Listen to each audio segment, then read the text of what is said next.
what just happened? Well, you're correct. Earthquake occurred.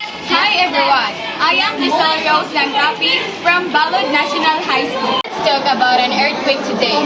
The surface of Earth is just like a zigzag puzzle.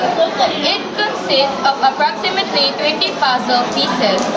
The piece length of it is constantly moving, but we won't able to feel it because it quiets slowly. It is divided into three types. Typically, we call these land pieces as tectonic plate. As they move, there are possibility that they can hit, bump, or pass slide each other. This time, the earthquake will occur. First is convergent boundary. This type of earthquake, the plates will move towards each other. Many hills and mountains are formed due to the convergent boundary. Other is divergent boundary. The plate is drifted apart from each other and can form a rift zone which cause a new ocean floors. Lastly, transform fault, or also known as strike slip. In this type of earthquake, the plates are moving past a slide with each other. Experts use this instrument to measure the seismic wave that travel to Earth of an outcome of earthquakes.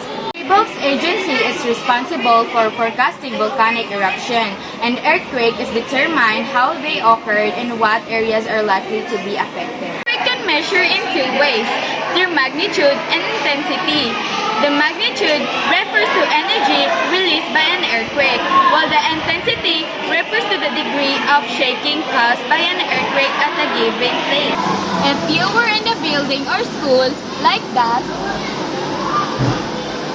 go under the table and hold the table until shaking is over. After the shaking, go to the open space like this or a larger space. Ladies and gentlemen, the tectonic plates are always slowly moving, but they get stuck at their edge due to friction. That's it for today. Bye!